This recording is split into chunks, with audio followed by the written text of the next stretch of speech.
उनका रुख करें उससे पहले इस वक्त की एक बड़ी खबर का रुख करते हैं। और इस वक्त की बड़ी खबर, झुंझुनू में बीजेपी की बंपर जीत, और वाकई में बंपर जीत है, क्योंकि राजेंद्र भामू जिस तरीके से चुनाव जीते हैं उसमें कांग्रेस तीसरे नंबर पर रही है, जबकि ये लंबे वक्त से कांग्रेस की सीट रही है। ओला परिवार का वर्चस्व रहा है, लेकिन उसको धराशाही करते हुए राजेंद्र भामू चुनाव जीत गए हैं। 20 राउंड की गणना के बाद यह तय हो चुका है कि राजेंद्र भामू चुनाव जीत चुके हैं। और फर्स्ट इंडियन सबसे पहले रिएक्शन भी आपको दिखाई कि वो किस तरीके से जीत का श्रेय सभी को देते हुए, जनता को देते हुए, संगठन को देते हुए, मुख्यमंत्री को देते हुए, प्रधानमंत्री मोदी को देते हुए।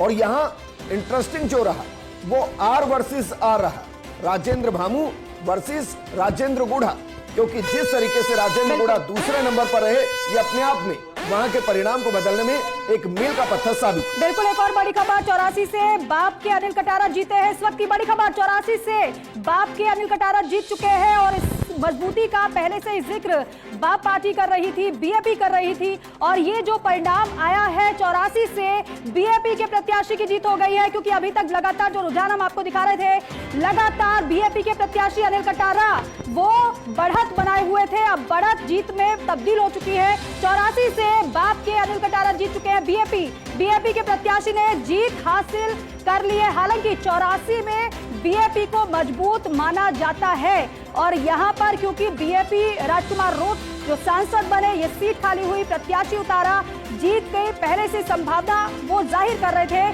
संभावना ही नहीं बल्कि कॉन्फिडेंट थे, पूरे कॉन्फिडेंट थे और कह रहे थे कि ये सीट हमारी है, लेकिन इसके अलावा और भी सीटों पर हम जीत हासिल करेंगे, बात सलूम्बर की कर लें। लेकिन अभी उसका रुझान सामने आना बाकी रह गया है। परिणाम में कैसे वो बदल गया वो देखने वाली बात होगी। फिलहाल बीजेपी भी कहेगी कि वो भी चुनाव जीत गई है, क्योंकि जितना बड़े मार्जिन के साथ राजकुमार रोत इस चुनाव को जीते थे, उसके मुकाबले अनिल कटारा महज उसके 20-22% मार्जिन के साथ ही चुनाव जीत रहे हैं। जो मार्जिन है वो 15 से 16 हजार के आसपास है, जो लगभग 70 हजार के आसपास का मार्जिन था। तो यहां बीजेपी ने एक अच्छा काम किया, क्योंकि 84 एक तरीके से बीएपी का गढ़ है, राजकुमार रोत का गढ़ है, वहां हरा पाना बेहद मुश्किल। लेकिन जो मार्जिन कम किया गया 50 हजार से ज्यादा का, ये वाकई में बीजेपी के लिए वहां बूस्टर डोज के तौर पर काम करेगा। लेकिन दूसरी तरफ सीट वो गवा चुकी है, या कहें कि सलूम्बर के अंदर जिस तरीके से फाइट हो रही है उसमें मानकर चलिए कि कांग्रेस के लिए कुछ है नहीं, ना 84 में ना सलूम्बर में, लेकिन वहां एक अच्छी फाइट देखने को मिल रही है। और झुंझुनू में बीजेपी की बंपर जीत है, इसमें कोई किंतु परंतु नहीं है। तमाम मेहमान हमारे साथ बने हुए लगातार।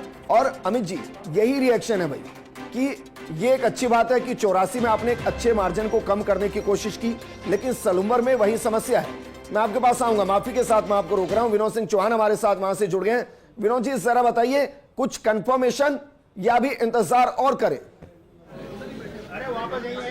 जी, अब कोई इंतजार नहीं है, अंतिम राउंड बाकी है। 17 राउंड की काउंटिंग हो चुकी है। 18,000 वोटों से बीएपी के प्रत्याशी अनिल कुमार कटारा आगे चल रहे हैं। और दूसरी बात देखिए, दूसरी बार लगातार बीएपी यहां से जीत हासिल कर रही है। स्थानीय संवाददाता पुनीत हमारे साथ। पुनीत, देखिए क्या इक्वेशन बैठी कि बीएपी फिर दूसरी बार आई? बिल्कुल बताना चाहूंगा कि राजकुमार रोत जो है वो अपने आप में एक अलग चेहरा है भारतीय आदिवासी पार्टी का, और उनके फेम के चलते ही वो खुद ही करीब 69,000 वोटों से पिछली बार जीते थे। उससे पहले वो भारतीय आदिवासी पार्टी के बैनर से जीते थे, लेकिन चूंकि इस बार टिकट बदला और वो सांसद बने, इसलिए उनका टिकट बदला, और इस कारण कहीं ना कहीं राजकुमार रोत का जो नाम और जो फेम था वो इस बार नहीं चला। लेकिन भारतीय आदिवासी पार्टी का जो आदिवासी वोट है, आदिवासी मानसिकता से जो वोट मांगे गए थे, उसके कारण जो वोटिंग डिफरेंस है वो भले ही कम हुआ, लेकिन जीत भारतीय आदिवासी पार्टी के खाते में दर्ज हो रही। सुबह 6 बजे फर्स्ट इंडिया ने सबसे पहले अनिल कुमार कटारा से बातचीत की थी, तो उन्होंने साफ तौर पे कहा था शिक्षा और रोजगार को लेकर वो मैदान में उतरे, तो लोगों को उनकी बातें बहुत भाई। कहाँ तक शिक्षा और रोजगार की बात सार्थक साबित हुई?